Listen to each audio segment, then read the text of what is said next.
Derek Simmons glanced at his watch, and Grinnith was early for his flight to Chicago, just how he preferred it. At 34, Derek had a system for everything. His crisp navy suit reflected his orderly mind, and his confidence stemmed from years of grinding it out. Gate 27B, he noted, weaving through the bustling airport. People darted around him, but Derek stayed cool. This trip mattered. Tomorrow, he'd deliver the biggest speech of his career to over 500 marketing pros. Derek had hoarded flight points for months, and this time, he'd splurged on a VIP seat, extra legroom, top-notch service, and a prime spot near the front. Tall guys like him dreaded the knee-crunching torture of standard seats on long hauls. "Boarding pass, please," said the gate agent, a young woman with a weary smile. Derek flashed his phone with a digital ticket. Her eyebrows ticked up. "VIP section, nice. You'll board first, Mr. Simmons." 20 minutes later, Derek sank into seat 3A. The VIP area had just 8 seats, plush leather, real elbow room. He stowed his laptop bag under the seat ahead and pulled out his speech notes. This is living, he thought, watching the chaos of passengers jamming the regular sections. Derek hadn't grown up with much. His mom juggled 2 jobs to raise him and his brother after their dad bailed. Now, at 34, he was a marketing exec at a top Dallas firm. He'd earned this perk. A flight attendant paused by his seat. "Welcome aboard, Mr. Simmons. Complimentary drink before takeoff." "Just water, thanks," Derek said. He needed a clear head for tomorrow. As the VIP section filled, Derek noticed he was the only black person up here. Not a shock in his career, he was often the lone one in the room. His mentor's old advice echoed. You'll have to be twice as good to get half as far. Derek lived by it. Seat 3B next to him stayed empty as regular boarding dragged on. He opened his laptop, tweaking his presentation, the future of digital marketing in a fractured America. Weeks of work, exclusive data, the works. The plane was nearly full when a stir broke out up front. A white guy in a pricey suit, maybe 50, silver hair, radiating entitlement, was jabbering at the flight attendant and pointing toward VIP. Derek tried to focus, but the vibe shifted. The attendant nodded and headed his way, the guy trailing with a briefcase. "Excuse me, sir," she said to Derek, her smile stiff. "We've got a situation." Derek looked up, pausing his notes. "Yes. This gentleman," she nodded at the suit, "is traveling with his business partner in 3C. They need to talk work during the flight. Would you mind switching to another seat? We can move you to row 15. Derek blinked, processing. Row 15 was regular class, not the VIP he'd paid extra for. "I'm sorry," he said evenly, "but I booked this seat specifically. I need the space for my presentation tomorrow." The suit stepped up. "Look, pal, it'd really help us out.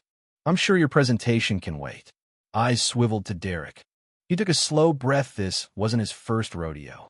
He met the attendant's gaze, voice steady. "I get it, but I paid extra for this seat. I got a big speech tomorrow and need the room to prep." The suit scowled. "Come on, it's just a seat. My colleague and I have urgent business." He waved at a guy in 3C who looked uneasy watching this unfold. The attendant named Tag Laura shifted awkwardly. "Sir, we'd offer a $50 voucher for your trouble." Derek noticed passengers tuning. In. A woman 2 rows back had her phone aimed their way. "I appreciate it," he said firmly, "but I booked this weeks ago, paid $85 extra. I'm not trying to be a pain. I need this for my keynote." The suit huffed. "Keynote? I'm closing $1 million deal here. Whatever you're doing can wait."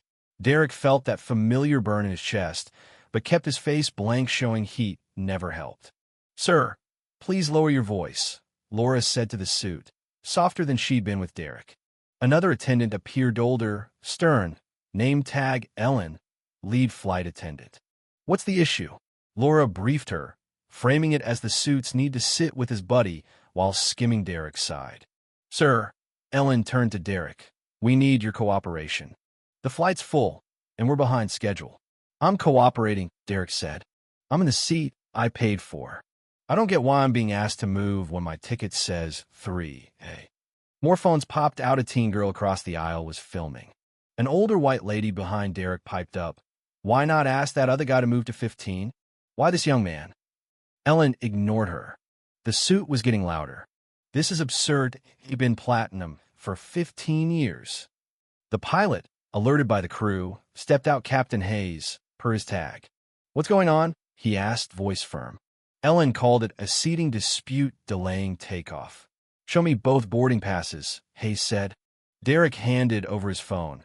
The suit grudgingly flashed his. Hayes checked them, then eyed his crew. Mr. Simmons is in his assigned seat. Mr. Hargrove, take your seat in row 12. But my colleague Hargrove started. He's in his seat, and Mr. Simmons is in his. Hayes cut in. That's it. Hargrove shot Derek a dirty look before stomping to 12. Hayes turned to Derek. Sorry for the hassle, sir. As he headed back to the cockpit, Derek caught the attendants swapping glances.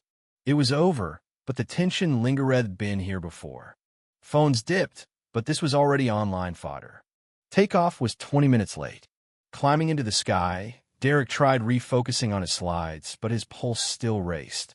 He'd done nothing wrong, yet it didn't ease the sting. Ellen breezed past him 3 times, avoiding eye contact. When drinks rolled out, he noticed everyone in VIP got Sir to accept him. After 15 minutes, he hit the call button. Laura approached, smile tight. Yes, sir, she said, cooler than with others. I haven't gotten a drink, Derek said politely. Oh, my mistake, she replied, sounding anything but sorry. What'll it be? Water, please. She plopped it on his tray, splashing his sleeve, and walked off no apology. Derek wiped it down, breathing deep. The older lady behind him leaned in. I saw that. It's wrong. I'm recording this. Derek glanced back. She was in her 70s, phone out. Others were too, tracking the crew's moves. Meanwhile, in row 12, Hargrove griped loud enough for all. Outrageous. You know how much I spend with this airline. The attendants scurried to him with freebies, drinks, snacks. The difference was glaring. Mid-flight, Ellen approached again. Sir, we've had complaints about you, she said, loud enough to carry. Derek frowned. Complaints? I've been sitting here working. A passenger said you're disruptive, she pressed. That's a lie, the teen girl across the aisle shot back, eyes on her phone. I've recorded. Everything's done. Nothing. Ellen flushed. Recordings not allowed. A guy in a suit a few rows up chimed in. Actually, policy only bans it during safety demos or duties. I'm an aviation lawyer. Want the rule number? Ellen backed off, flustered. I'll need your name for my report, she told Derek. Derek Simmons, he said calmly. And I'd like yours for mine. The teen snickered. Ellen's face darkened. This isn't over, she muttered, retreating. Derek turned to the lawyer. Thanks. The guy nodded. No sweat. This is textbook bias. Those videos matter. The vibe on the plane shifted. Passengers openly watched, some texting despite shaky Wi-Fi. The guy in 3C, Hargrove's buddy, leaned over. Sorry about this. I told Tom we could sit apart, but he's got to have it his way. Derek gave a nod but stayed quietless, said better. As they descended into Chicago, his buddy Jamal texted, Bro, you're trending on Twitter. Keep my seats blowing up. What went down? Derek scanned the cabin. This was already bigger than the plane. They landed at 2:15 p.m. The seatbelt sign flicked off, and phones pinged everywhere. Derek's buzzed nonstop. 40 texts, hundreds of social media alerts. This is wild, he muttered, scrolling Twitter. Keep My Seat was national, with a video of the showdown at 50,000 views, another of the drink snub at 30,000. As folks deplaned, Captain Hayes approached. Mr. Simmons, can I talk to you before you go? Derek nodded, wary but curious. I'll wait till it clears. The older lady touched his arm. Want me to stay? Derek smiled. Thanks, I'm good. Passengers filed past, nods, quiet, good jobs, a few last picks. Laura and Ellen hovered near the exit, faces taut. When the plane emptied, Derek met Hayes. Mr. Simmons, I'm sorry for what you went through. This isn't our airline's standard. Derek appreciated it but stayed guarded. Thanks, but this wasn't just bad service, it was discrimination. Hayes nodded. I agree. I've reported it to HQ already. A woman in a crisp suit rushed aboard. Regional manager, Chicago Ops, her badge read. Mr. Simmons? I'm Carla Hayes. We need to talk. Derek raised a brow. That was quick. Carla shifted. The videos are everywhere, our CEO's seen them. We're like a private word. Derek checked the time. His speech was tomorrow. He planned hotel prep. I've got an hour. Carla led him to a lounge near the gate. A video call was read on screen, an older guy with gray hair, stern. Mr. Simmons, I'm Paul Grayson, CEO of Horizon Airlines. I saw the footage. I'm appalled and sorry. Derek sat, stunned to be facing the top brass. What happened was unacceptable, Paul went on. We're acting fast. Derek's phone hummed. News outlets, civil rights groups, and Horizon socials were getting hammered. Carla winced at her tablet. Sir, CNN's running it. Paul's expression hardened. Mr. Simmons, this is a failure of our people and our system. We're fixing it, but I want you to take what should we do? Derek paused, weighing it. I don't want firings, he said finally. I want change. This happens to folks like me daily. Most don't go viral. Unbeknownst to him, Horizon's board was already in crisis mode, demanding action. Derek hit his hotel, the Shoreline Inn, at 4:30 p.m. A company car had whisked him there. The driver, a chatty middle-aged woman, grinned. You're the plane guy, right? My son showed me the clips way to stand up. Alone in his room, Derek's phone wouldn't quit. Friends, family, reporters, randos who dug up his profiles. He called his brother, Malik. You good? Malik asked. Yeah, just beat. Didn't see this coming. It's everywhere, man. Mom's texting me non-stop. Is Derek okay? Derek sighed. Tell her I'm fine. I'll call soon. After a shower and fresh clothes, he tried prepping his speech, but Paul Grayson's words looped in his head. Corporate apologies were cheap. Would this stick? Then Carla called again. Mr.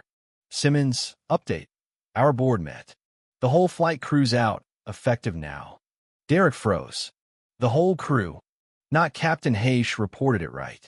But both attendants, their boss, and the gate agent are gone. Derek felt torn. Hadn't wanted jobs lost, but the airline had to move big. That was fast.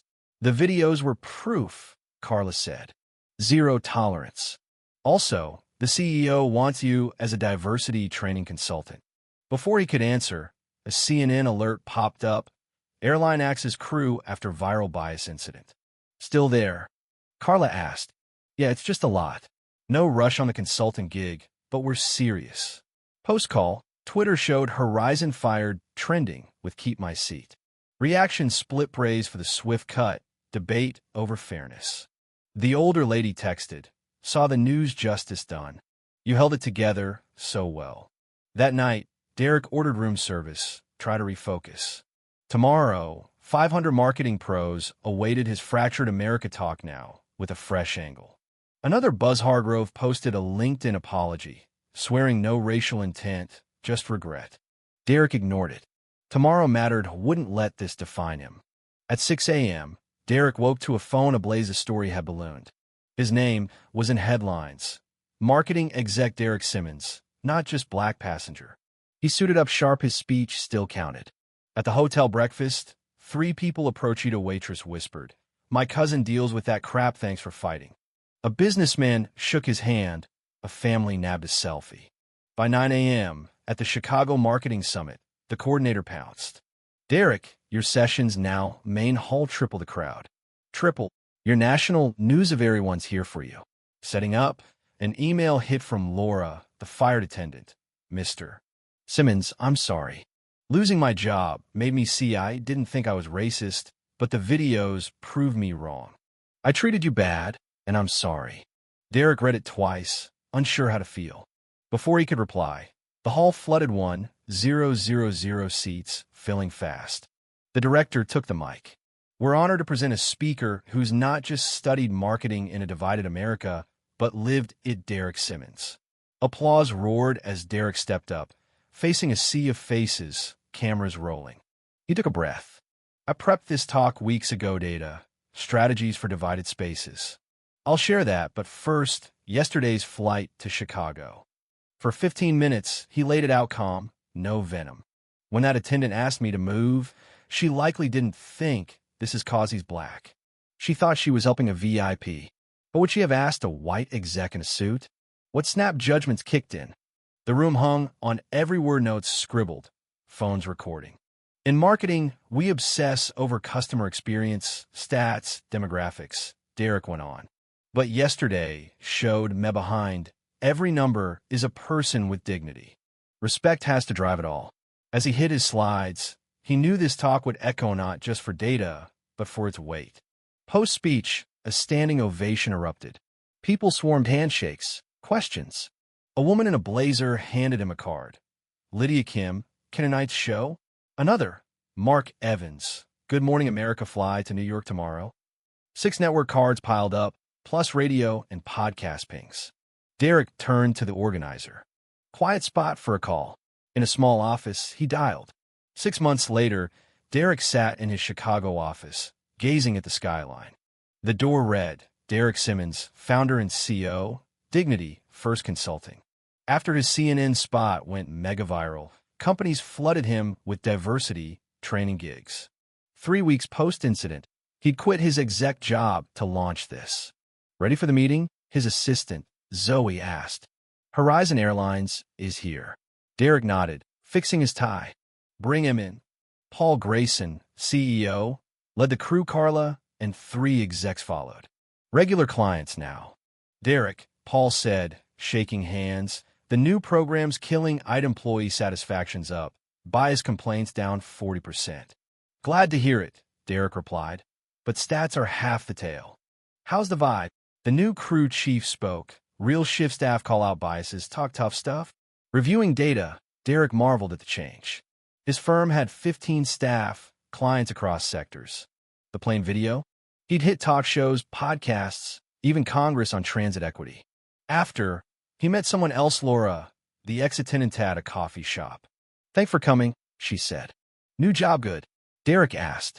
She smiled. You never saw myself in diversity work, but it fits. 3 months back, he hired her. Public reckoning added value.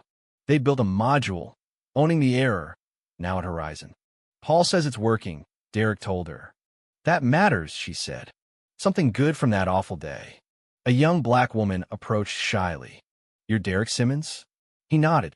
Your flight gave me guts to call out bias at work. Me company fix policies. After she left, Laura grinned. Happens a lot, huh? More than I thought, Derek said. That night, he called his mom. How's your day, son? Good, Mom, moving forward. Proud of you. You made beauty from mess. Hanging up, Derek checked tomorrow. Tech firm, school district, Time magazine, interview book solid. On his desk, a framed pic of seat 3A, a gift from Alec, bore their mom's words. Purpose finds you. Derek smiled. 6 months ago, boarding that plane, he'd never guessed this path. One stand sparked waves, learning, shifting, talking. Gazing at the city lights, he felt peace. What could have soured him opened his calling.